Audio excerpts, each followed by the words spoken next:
Hello everybody, welcome to this week's episode of The County Seat. I'm your host Chad Booth. Today we are just a few days away from the beginning of the Utah State Legislature, and there are a lot of issues that are weighing on the county's minds. And the number one representative for the counties at the state capitol during the legislature is the Utah Association of Counties.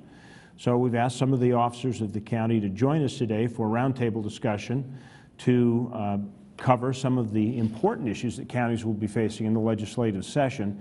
We have Robert Kirk, who is the past president of the Utah Association of Counties and also the Utah County Treasurer. Thank you, Chad. Good to be here. Thank you for arranging the location. We are at the historic courthouse here in Utah County in the ballroom. Beautiful facility. It is. Thanks for being here. We also have Brent Gardner, who's the executive director and head of the Utah Association of Counties. Brent, thanks for joining us. My pleasure. And John Jones, who is the current president of the Utah Association of Counties and a Carbon County commissioner. Thank you. I'm glad to be here. John, thank you so much.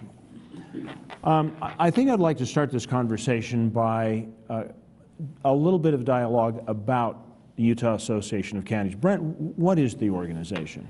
It's a voluntary organization that has 29 members. The 29 counties across the state created the organization in 1923, and they participate on a voluntary basis and help offset the cost by financially contributing to the operation, along with other sources that we have besides just what the counties pay. Our main function is to lobby the state legislature to represent the counties there and in Congress and state agencies and federal agencies. So we've been around a long time, and we have obviously excellent support from the 29 members of our organization, which represent each county. Now, does the association also is engaged in a lot of continuing education and helping newly elected officials in all departments kind of come up to speeds to other things? Right. In addition to representation or advocacy, which is our main function, we also do a lot of professional development, that's what we call it, where we're helping the individual elected officials learn how to perform their duties, keep current on the changes that may occur federally or within the state, and then also increase their skill level through training and other opportunities that we put together when we have meetings and things. We have a couple of members on either side of you. You guys, what are your reactions to UAC? I think the greatest part about it is the membership, but we have a great staff, and they understand what's going on in government. They've been around a while, and they're well trained, and if they don't have the answer to your questions, they can send you to somebody that does. They know who's been involved in it. So that's one of the most valuable parts, I think, is partnering up with people that's already done the things you're about to do. Do the counties, or UAC also gets involved in a lot of litigatory things that affect counties as well? Have you had any experience with that in your tenure? Certainly do. A lot of litigation that deals with treasurers, for example. I'm a treasurer, and there have been bills in the past in the legislature that have dealt with treasury issues, delinquent tax payments, for example, and things that. The thing that I believe is the most important about the association has to do with the fact that it's made up of its members, and without all those members participating, it really doesn't function well. Another thing that I've noticed in the past couple of years is the fact that we've expanded somewhat. Not only are we including elected officials in UAC, but we also are now incorporating various departments of county government, like the IT department, which plays a big part in county government, as well as personnel directors. We've just recently invited personnel directors from counties to join with us in our UAC meetings so that they can network, and it's that networking that makes it so effective. And part of that is the litigation process that we can deal with. All right, so for the residents of the counties, this is good information for you to know that this association is helping your county government and actually helping you as citizens have better government service around. So that's kind of a good primer for the program. We are going to turn our attention after a commercial break to the legislature. We have several issues we will try to cover, from public lands to highway funding and public access and reselling of data. They're all issues coming up on the county seat. We'll be back right after this commercial break.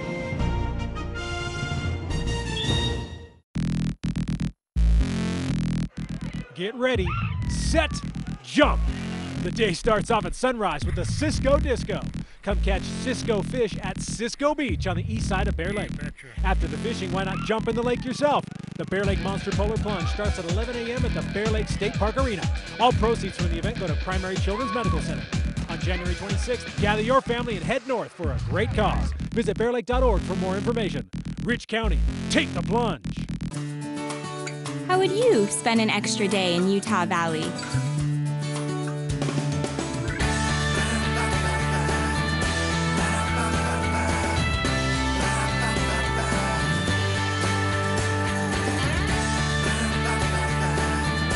Stay one more day. Visit utahvalley.com to make reservations. Utah Valley. Bring everyone together. The State of Utah School and Institutional Trust Lands Administration. SITLA manages 3.5 million acres of Utah lands with the express purpose of furthering the education of Utah students while promoting local industry, oil and gas, even residential development, all at the same time. Through the careful use of trust lands, we distributed more than $22 million to Utah schools last year. The State of Utah School and Institutional Trust Lands Administration, building the state's permanent school fund.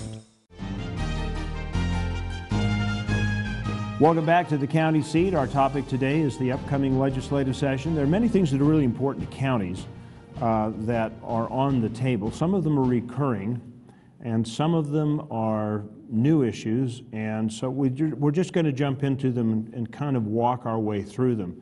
One of the issues I'd like to toss out is highway funding. Why is this so critical to counties in this upcoming year? Because we maintain over half of all the roads across the state. There are 50,000 miles of roads within our state, and counties have the responsibility to maintain over 25,000 of those miles of those roads. So finding resources to maintain them, build them, reconstruct them when that's necessary is a big issue, and it's been a long time. 1997 was the last time there was a highway revenue increase. So we've gone, what, 15 years without any new money, any increase in money to help offset the costs, and everybody knows what's happened to the price of the materials that it takes to maintain a road, so it's a big problem. So is it looking at reestablishing the gasoline tax or setting a new rate for it, or, you know? I think all of those options are being discussed. There hasn't been anything identified at this point as the main avenue that will be used to deal with the problem, but we've been talking with a lot of different organizations, with the state itself, obviously, UTA, planning organizations, other local governments and so forth to try and build a support base for it in the legislature. How much pressure does that put on your county, John? There's pressure there because if you don't maintain those roads properly, they deteriorate faster. And so if you have the money to keep your maintenance up to date and things like that, then you get more for your dollar. And so I think it's very important that we find the funding to maintain those roads properly. I think one of the greatest effects of that you can see right here in Utah County. That's my own county here. And that is this Utah corridor that just was built. Without that funding, you know, for that road, we wouldn't have that great highway that we have now on I-15 that's coming through. So, one of the other issues that's been identified is the resellers of public data, and I know that this is a big concern to the counties because they're tapping counties for these broad databases that take a lot of resources and efforts. Tell me a little bit about this so that people understand it a little bit better. Well, the public obviously wants public information available to themselves so that they can review it, make sure it's correct. They know what's happening with that information. I'm speaking specifically of the kinds of information the county would have: property tax information, land records such as your deeds and those sorts of things when you record those in the recorder's office. But because of the laws, which we call Government Records Access Management, or GRAMA for short, what we're starting to encounter are large out-of-state companies who force the county to turn over massive amounts of personal information through the GRAMA laws that the county has no choice but to deliver to those entities. They take it and do who knows what with it. One of the things they do is they resell it and make money off of that information, which we think is incorrect. If the public has put resources together enough to put together a database, then if it's going to be sold for a profit, then some of that profit needs to come back to the public to reimburse them for the expense that they put into to put it together in the first place. Second big concern we have is how to protect the personal information that's going out the door, such as Social Security numbers, addresses, bank accounts. All of that information is contained within those records. And when we turn it over to a private entity like that, there's no way for us to protect it at that point in time. So the protection of personal information is a big issue. Identity fraud would be one of the areas of concern. Yeah. Not only that, can you imagine having your house plans attached to your taxes for some reason and having that go out so now people know how your house is designed? What kind of security problem would that give you at your home? So I think it's important that we limit what goes out, and I think that if it does go out, the county should receive some form of funding. Very good. That'll be an issue to watch for.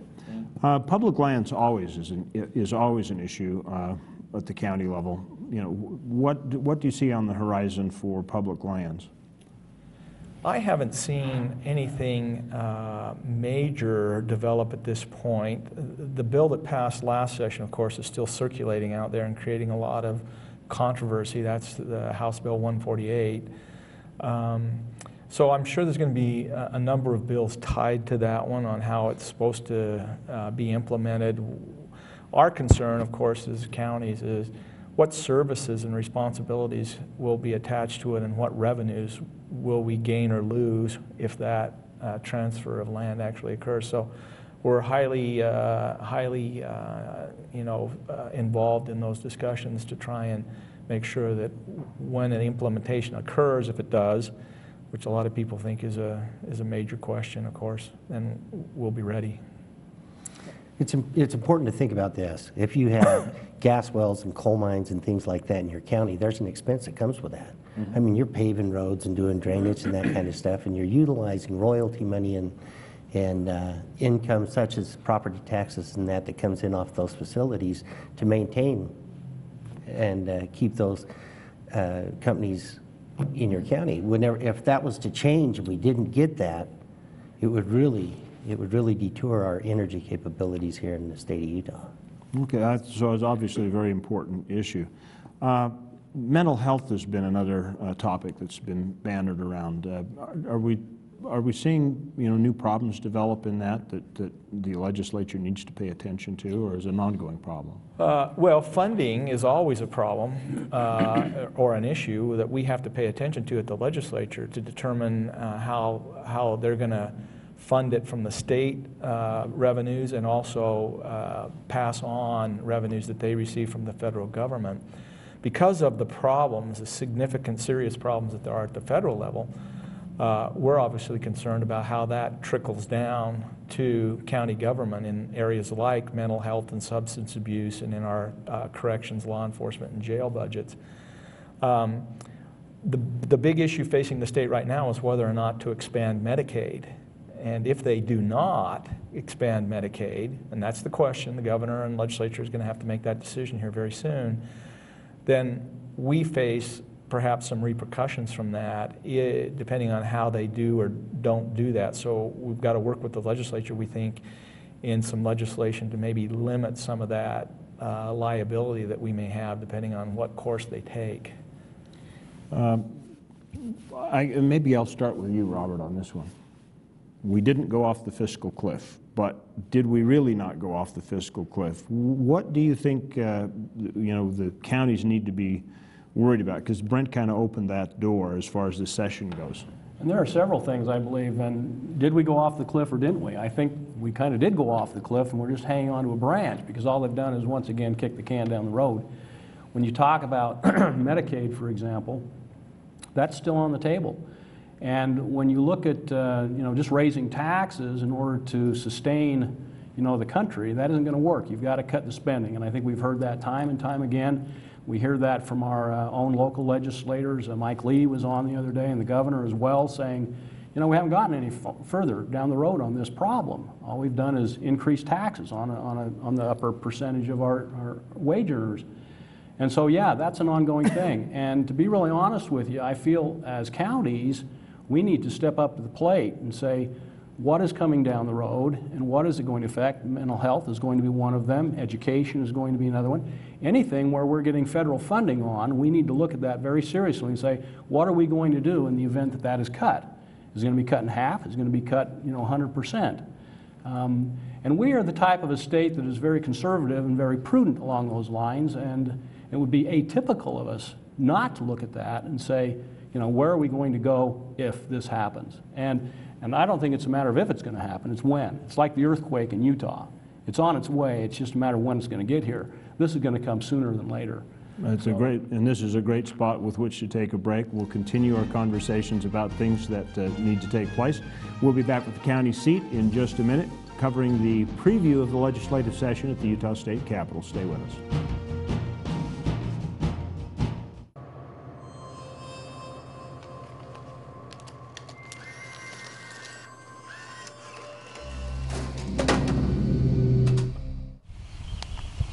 Unlimited opportunity for adventure. It's all about knowing where to look. ATV adventures, rock crawling events, art festivals, and wildlife events. The opportunities are limitless. Pick your adventure in Miller County. Almost 45% of the oil produced in Utah, 7.8 million barrels, comes from Duchesne County. That oil feeds our state economy, provides job growth, and supports local business. Here in Duchesne County, we're working to make Utah an economic, cultural, and technological leader. Whether you're here for business or pleasure, Duchesne County will welcome you with open arms and invite you to explore all the beauty of the Uinta Mountains. Duchesne County, close enough for business, far enough to get away. Have you ever wanted to go on a vacation to Mars? What about a visit to the Old West? Impossible, right? Well, forget what you think is real. In southern Utah's Kane County, other worlds are just an ATV ride away. The Old West lives on in every sunset. From the downtown streets of Little Hollywood to the vistas that have inspired the world. Never find yourself closer to home and yet farther than you've ever been. Southern Utah's Kane County, where anywhere is possible. Welcome back to the county seat. We are talking about the upcoming legislative session. Our guests have been helping us sort out some of the topics. One of the areas that is a perennial problem is jail funding, and the counties have approached several ways to try and solve the problem, and they seems to be one of the biggest sticking points with the Utah State Legislature and the legislators and the guys controlling the committees is to address the problem of contract and condition of probation inmates. What are we going to try and do this year? Well, we're obviously going to try and continue our effort to ask the state to meet its responsibility for state prisoners, whether they be contracting, because they're going to have more beds. I think the number the governor has put in his budget for additional funding for beds is $1.7 million. We also need more money for the condition of probation prisoners, which the courts forced the counties to take on. And we're still $5 million short in that appropriation, and the governor helped us. He put another $1.9 million in for that in ongoing money. So that's our challenge, is continuing the efforts to get those two programs funded and hopefully find permanent solutions in terms of funding for those. Explain that difference, is permanent versus, because I know a couple of times you got a chunk of one-time money, but then it's not like an ongoing or tied to anything that can generate revenue. A little bit of background on. Yeah. Well, it's like anyone in their personal finances. You have money that continues to come in month after month, and then you have money somehow from time to time that you get that's not going to continue. You might win the lottery, for example, or something like that, or you might have an inheritance. It's one-time money. The state has both sources. They have monies that come in every year from general tax revenues, and if you get ongoing money, that's what's being appropriated as money out of those sources. If you get one-time money, it's a source of revenue the state has that won't continue. So you have to go back the next year and start from zero to try and get that money back. And we have both sources, particularly in contracting at this point, that we have to deal with. When there's a shortfall, what impact does it have on a county? We end up footing the bill for those prisoners. Does that become expensive? And that's the truth. Yeah, it does. I think that, you know, if they're state prisoners, then the state should fund it. And I know that there's some animosity there, and I know that they've worked hard trying to get it over that hump, but we need to come to the table and resolve this. There's a lot of money spent at the county level, at Utah Association of Counties level, negotiating each year, trying to come to a conclusion for that year's funding for those beds. And it would be better if we could all just sit down and settle the deal. It would save us money in the future. We need a position where we have ongoing funding. It needs to be set up, structured such that it's not on the table every year. This is something that it affects every county, every community. It ought to be funded by, you know, an ongoing source, a revenue stream from the state. And I don't know exactly how the new jail idea is going to fit into that too, because if the state builds a new facility, a prison, excuse me, that is going to have an impact on where those prisoners will be going. So that will impact the counties as well. So that's another player in the whole pot here. Yeah, we've been pushing the state through committees and task forces and other venues that we have to look at expanding the prison facilities only in the area of maximum security, and then allowing the counties to continue to take the subcategory of prisoners and do that under contracting, because that saves the state money. We can do it for less, and it helps obviously contain the cost. This is really, and John, it's probably more a question for you, but contract prisoners, while it doesn't seem like a big deal to people on the Wasatch Front, in a smaller county, that really ends up being quite a bit of jobs and support. We don't take a lot of them in my county, but it does for some. And the thing you have to look at if they went to a new prison system is some of these counties have a huge sum of money invested into these jails to subsidize the problem that the states had in housing those prisoners. And to walk away from that, we're walking away, leaving the counties holding the bag again. They'd be just sitting on those rooms and the expense. Well, that's a good place to take a break. We've got another segment of the show to kind of wrap things up. Stay with us. We'll be right back with more of the County Seat. Industry is the symbol of Utah. Beauty is what makes it unique. Nowhere else are these two qualities exemplified, like in Uinta County. Oil and gas extraction, pioneer history, the spirit of hard work and integrity that feed our state. Built in the middle of the most spectacular backdrop in the West, isn't it time you found the balance you've been looking for? Uinta County, Utah, where industry meets inspiration. What brings you to St. George? Business meeting. Staying long? Just here for the day. Quick in and out. Hey, I just landed. Can we meet in a half an hour? Not too bad. Why so fast? Stay any longer? We'll run out of things to do. On second thought. Buddy, something's come up. I'm gonna need another hour. Can we push the meeting till noon?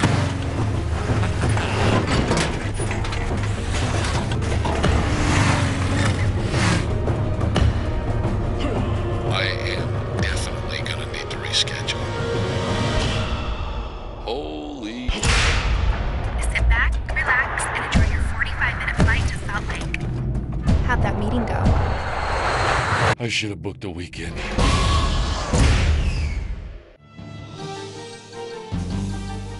Welcome back to the County Seat in our final segment of the show today, taking a preview look at the legislature. When we took our commercial break, we took a moment and we were on the topic of jail funding.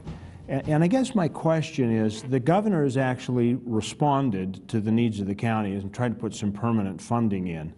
When it goes to the Senate committee that deals with this, or it goes to the legislature, how likely are they to follow this? Well, it's not just a Senate committee, of course. It's a joint committee, Appropriations Committee, and then eventually to the Executive Appropriation Committee makes the final decision. But they're likely to change it. They, in the area of jail financing, they have not felt locked into what the governor has included. But for us, it's important that it be in the governor's budget, or otherwise it's a convenient excuse not to fund it to begin with. So we have to work at the state level with the governor's budget, and then of course on through the legislative process to try and secure that funding. I know this has been an ongoing source of frustration. I mean, how devastating is no funding? Like cost of probation, last time I heard, the average jail rate's $45 a day, and they were reimbursing at $16. Does that put a big strain on the county's budget? Oh, absolutely. I mean, what it does is passes the buck from the state to the county, and we're tight on funds also. So that money has to come from somewhere, and raising taxes generally is not an option. And so it's either cutting back on programs or, you know, coming up with other sources. It puts a huge strain on counties to come up and make that. And that's why this is a big issue for us every legislative session, and that's why I feel it ought to be a permanent funding source. We ought to come up with some way to convince the legislature that this is an important enough issue that it shouldn't fall back on the county ever. Well, in our latest, in the last few years, our latest approach to it is to work with the legislative committees, see how much funding they want to devote to conditional probation in particular, and then we'll make that number of beds available. If they don't want to pay for the number of prisoners they have, we'll release them. Now that release happens in a rational way. You don't just open the door, but there are early releases. There are other ways that the counties can cut back on the number of beds that the state has access to in order to keep the cost contained within the amount of revenue they want to spend. And it's like anybody else. If you want it, you pay for it. If you don't want it, you don't get it. Okay, and this is one of those rare moments where you as a viewer really can have an impact, because it's one thing when the commissioners and members of UAC pull aside a committee chair or committee member. It's a whole different deal when you get on the phone or you send an email and say, hey, wake up and pay attention to the issue. So, and that's part of what this show is all about. So I'm inviting you to participate on this. Thank you, gentlemen, for joining us. We want to end the show today by taking a moment to pay tribute to Dave Hebertson, who has finished his career with the School Institutional Trust Lands and has spent over 2 decades working very hard to secure permanent funding for Utah's school students. He's been a great asset, and he's been a very good friend of this program, and he is taking his retirement now and going to go off and explore some of those lands he's worked so hard to protect. So we wanted to give him a very warm send-off, and we all here at the county seat hope you enjoy your retirement. As always, please remember that if you want to share this program or some of its content with your friends, it's available online at thecountyseat.tv, and you can see rebroadcasts of this show on most cable systems across the state, several venues per week. We'll look for you next week on the County Seat. Until that time, remember, county government is where your life really happens. We'll see you next week.